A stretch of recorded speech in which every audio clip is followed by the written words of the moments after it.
Excellent. How are you? Yeah, I'm good. How are you? Yeah, I'm fine. Thanks. Nice to see you after a long time. Yes, sir, same here. Yeah. So how you been keeping? I've been doing well. How about you? How's the UK? Is it cold there? It's not as cold now. I mean, it was quite cold till probably about a couple of weeks or so. But last 2 weeks they have been relatively better, getting a little bit warmer now. So not as warm as India though. Yeah. It's raining over here, so somewhat the weather is like the UK now, unpredictable. Yeah. So how you been doing with regards to your practice? So I've been doing good. It's kind of a mixed response over here, as I told you over the phone. But then Yeah. it's better than expected and a bit challenging, but it's going well. Excellent. Yeah. I think that was expected, isn't it? Some challenges will be there because it's a new specialty on its own. Yeah. So I think some challenges will be there, but like anything, you will pick up, I'm sure. Thank you so much. Yeah, yeah. So, So no, I'm pleased. I'm pleased that your practice is picking up, and I'm sure you will do well. all thanks to you, sir, because I've been like doing everything under your guidance so far. I'm happy to give any guidance anytime, so that's not a problem. Yes, sir. Hello, everyone, and hello, Dr. Gurmeet Singh, sir. Thank you Hello, so much for hello. accepting to do this for me. You So, are very welcome. as you all know, Dr. Gurmeet Singh, sir, he is a physician specializing in gastroenterology. He's currently working as a gastroenterologist at the NHS, the National Health Service, based in West Yorkshire in England. And I met him at a conference in Manchester, a lifestyle medicine conference about food matters training program. Yeah. Um, and since then, he has been guiding me throughout my studies and career and in my practice as well. So that's very kind of you, sir. Thank you so much. No, you're very welcome. And today we'll be talking about gut health and lifestyle. So Dr. Gurmeet Singh sir is also a lifestyle medicine physician. He is actively practicing lifestyle medicine and including it in his current practice as a gastroenterologist. So he is the best person who can answer all our questions about gut health and its relation to lifestyle. So I have a few questions for you, sir, and I would like to start with, you have been practicing gastroenterology since so many years. So what made you more inclined towards lifestyle medicine, or what made you pursue this field and practice this field in the first place? It's a good question because I mean, in gastroenterology, we see a wide variety of cases basically, and I mean, there is a never a scope of boredom. Basically, you see so many cases ranging from say liver problems, ranging from gut-related issues, or yeah, or other conditions like say irritable bowel syndrome, and so there is or even inflammatory bowel disease. So there are wide variety of conditions that we come across, and it's a challenging and interesting field basically, and you get lots of satisfaction when you treat people with wide variety of conditions. But what I thought eventually, during my practice, what I realized was that I had a feeling that this number of cases are gradually increasing and increasing.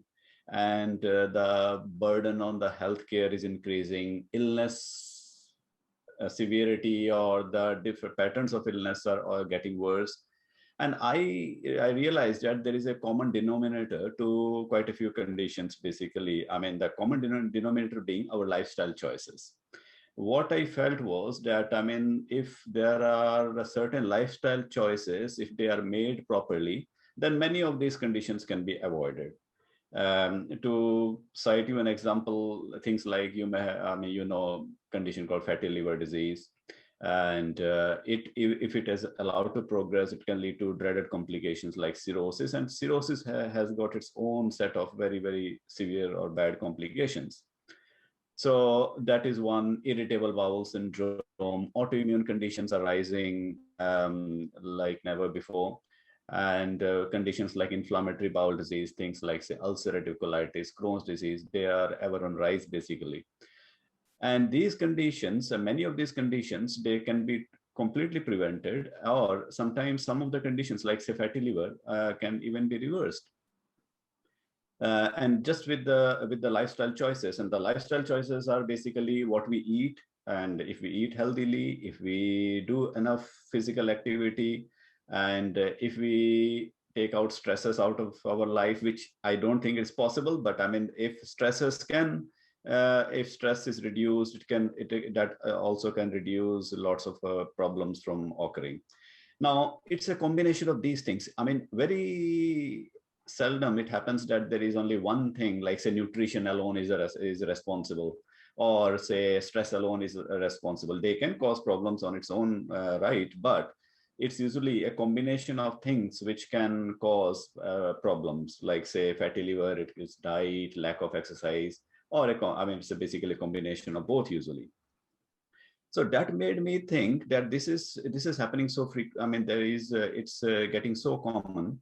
What I felt bad was there is very less awareness amongst the general population, and it's not their fault. But I mean, if properly educated, I think people will certainly take adequate measures to ensure that they do the right thing so that they can prevent these illnesses in the first place. So when I realized that these are all lifestyle related, I started looking out for some sort of science that was available that will help me get some expertise and guide the patients or the general population. So basically what happens is when you start looking for it, you find out basically. So that's how I started looking for it. I came across, yes, there was a science called lifestyle medicine, and it is a relatively new science. And in fact, quite of my clinician colleagues, they are also not aware of this science. And so this is a new science and it's gathering momentum. And I think now I'm sure it will become a mainstream specialty very soon. And I'm sure, I mean, this can help reduce the burden of the disease on healthcare and improve quality of life of the general population or the patients very, very significantly. So that's how I came across this science, and that's how I started practicing it, basically.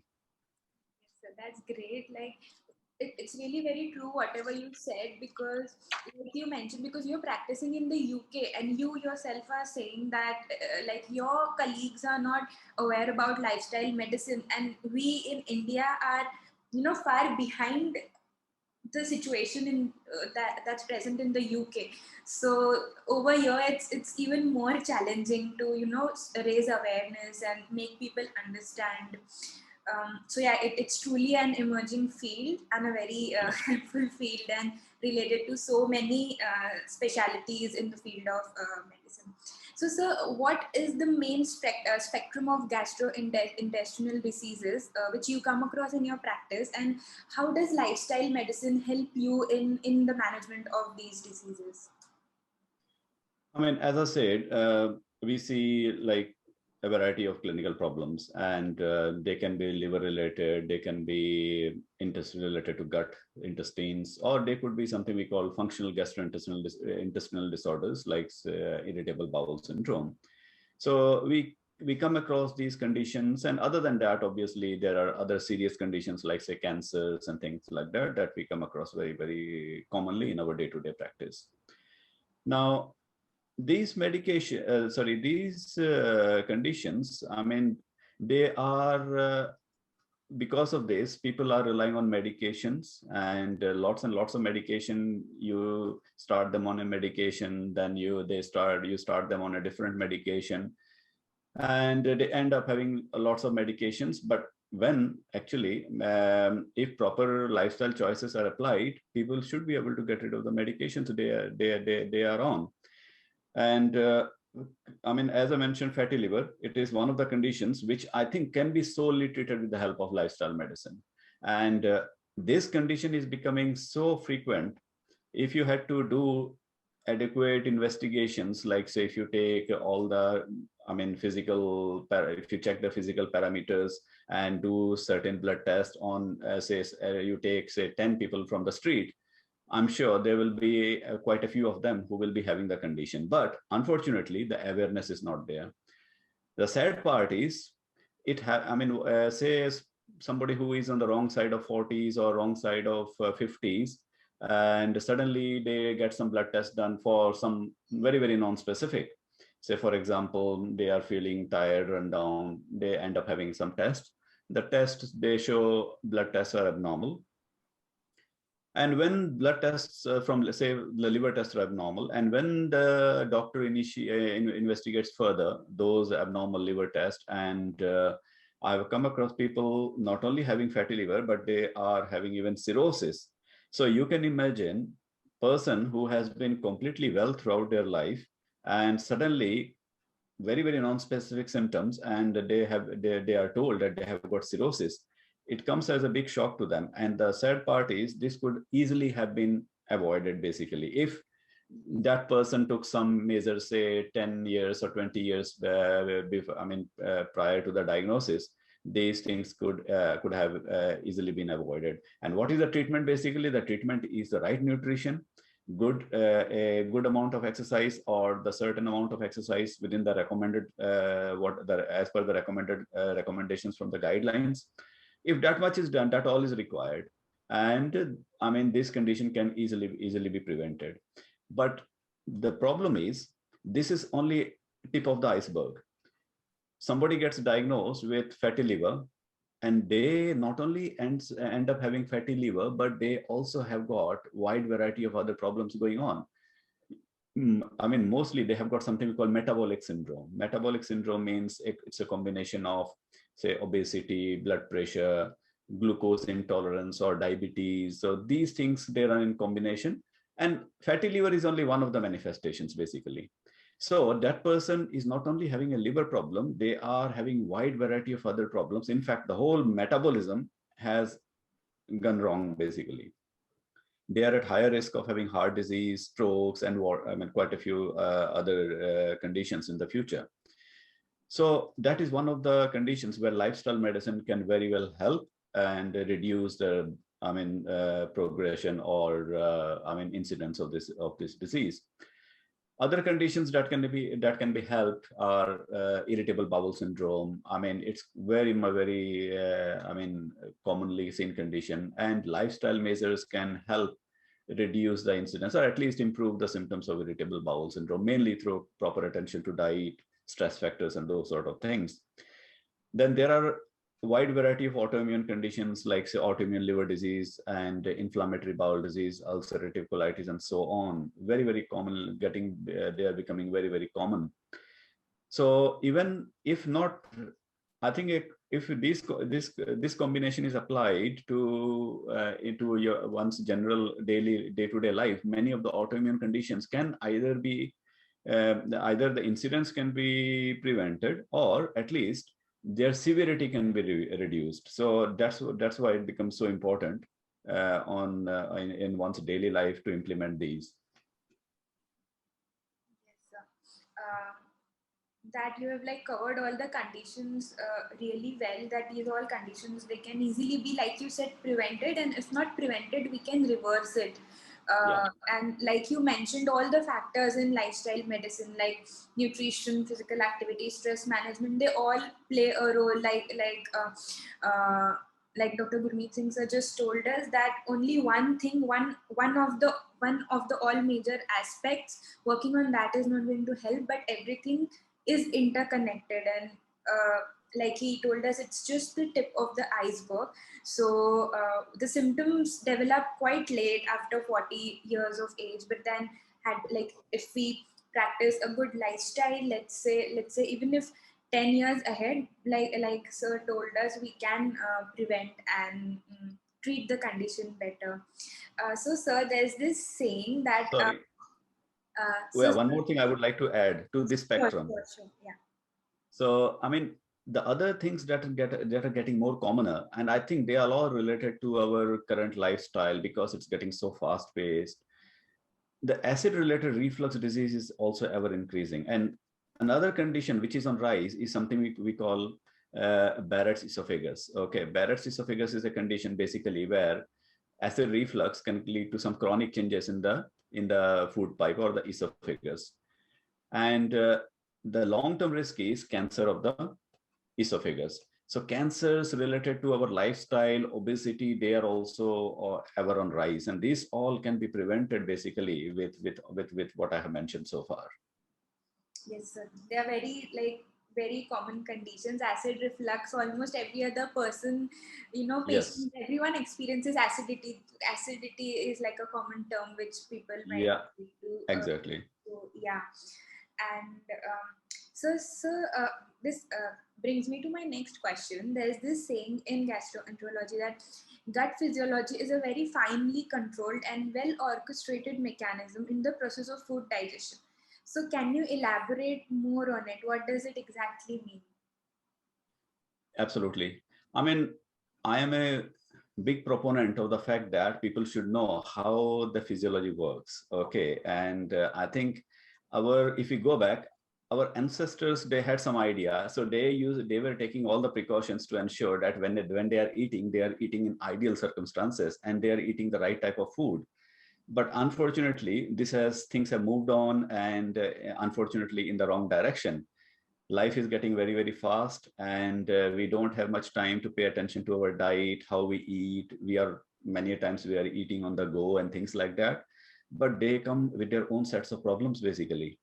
So what happens is, if somebody knows how gut physiology works, I'm sure they will take all the precautions to ensure at least they eat the food properly. They eat the right type of, not only the right type of food, but eat in ideal circumstances, okay, and under right conditions.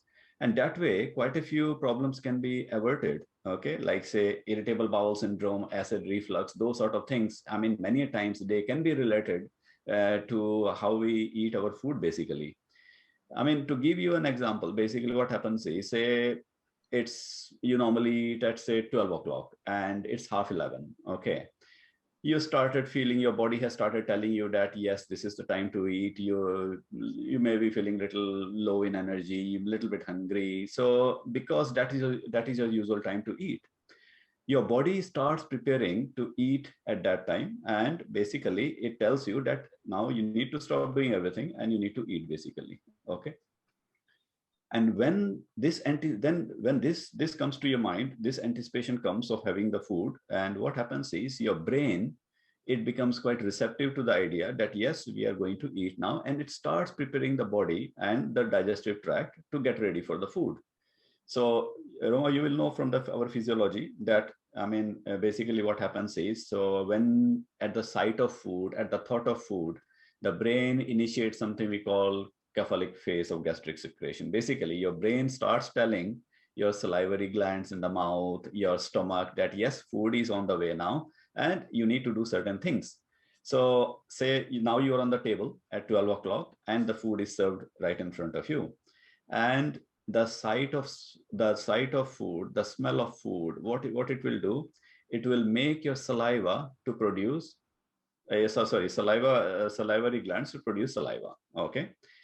And also it will prepare your stomach as well to get ready for the food. And when you start eating, then your salivary glands, they will pour out the saliva into the mouth, and that saliva, very, very important component of digestion, okay. And if you can imagine that if there is no saliva, how difficult it is going to be, okay.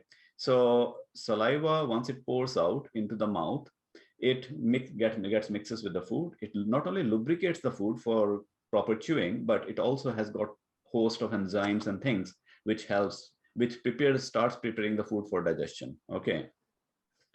And then once the saliva is mixed, once you have chewed the food properly, start initiating the swallowing mechanism. Now we never think of swallowing because it happens so automatically, but it's very, very highly complex process. Basically, it involves coordination of your brain, of the muscles of the mouth, muscles of the gullet. So there has to be a very, very fine coordination, and because it happens automatically, we don't pay any attention to it. And then once you have initiated the swallowing, the food enters the food pipe, it enters, and followed by it enters into the stomach. Now, stomach, normally it remains like it's shrunken, or it is collapsed, okay. But when food enters, it changes its shape, okay. And it, I mean, something called in medical terms we call gastric accommodation basically. Okay, so basically the stomach changes its shape, and when the food enters, and before the food entered, even before that, actually the stomach has started producing acid in the stomach in anticipation of the food. And when the food has entered, more acid is produced. And not only acid is produced, but what happens is that this acid which is produced, it starts producing some enzymes which helps in digestion of protein. So a host of mechanisms are initiated when food enters into the stomach, and then acid works on the food. It breaks it down. Stomach also goes into spasms and contractions to break down and mix the food. Eventually what happens is the food is changed or converted into a very like something like a paste. Okay, this paste then slowly enters the small intestine, and when it enters the small intestine, as you will know that this is highly acidic, which is mixed with acid. It is important that then we neutralize this to alkaline form. Okay, so if to neutralize it, what happens is, then I mean there are certain secretions that come from pancreas. Then there is something like called bile, which comes from the liver and the gallbladder. Okay, it is produced in the liver, stored in the gallbladder, and then eventually it is poured out into the small intestine, where it gets mixed with the food. It helps neutralize it to an alkaline form. It helps digestion of fat and other food products basically, and then eventually it gets absorbed. Now the reason I'm telling you all this is because if you can imagine, this I'm talking when somebody is eating in a very ideal situation. Okay, say they are sitting on the table, they are anticipating food, they are eating the food with full mindfulness. Basically they are thinking about the food, and they are knowing they're chewing the food and so on. Okay, so that this whole process can take place. But if you can imagine, say for example, I am rushing through the day, I am sitting in front of the computer, I'm doing my work, and at the same time I am eating as well. Okay, as you will know, the brain is occupied somewhere else. Okay, it's not giving the right signal to your salivary glands, it's not giving the right signals to your stomach, it's not giving the right signal to your pancreas and your gallbladder and so on. So what will happen is, there will multiple things will happen. So the saliva may not be of optimum quantity or optimum quality. Your stomach may not produce right amount of acid, and it may not produce the right amount of enzymes for protein breakdown and things like that. Okay, and the food may not get mixed properly with the stomach because your mind is occupied somewhere else. You are thinking about what is in front of the computer, or I am driving and I am eating at the same time, so my attention is on the road and I am taking bites of food as well at the same time. So that means your whole physiology gets altered, and as a result what will happen, the the enzymes may not be produced, the acid may not be produced properly. When the stomach enters enters the intestine, it may still be acidic, it may not have been neutralized, so it can cause host of problems basically. Okay, not only symptoms. If it happens say a few times a month, it is acceptable because your body can recover and can cope through it. But if it is happening say on a day-to-day basis, we are not giving a chance for our bodies to recover, and as a result this becomes a perpetual thing. And eventually it can cause irritable bowel syndrome, and it can cause, and I mean a host of other conditions, including it can affect our gut, something we call gut microbiome, which is the good bacteria that are present in the gut. So it can affect us in a lots of way. So that's why I always feel that the patients and the general population, they should be aware of how physiology works, or at least go back to the traditional way of eating rather than rushing through the food basically. That's why it becomes so important. Yes, sir. That you have explained it so well. I mean, even the non-medicos will be able to understand. And in Thanks. the last few minutes of your explanation, it gives some clarity around why you explained to us the whole process. Because if it is altered, if we do not eat in the traditional way, like you said, it's going to lead to all these gut conditions, and it is a part of lifestyle, like Yeah, you told us. So true. very well explained, sir. Thank you so much for your answer. Thanks.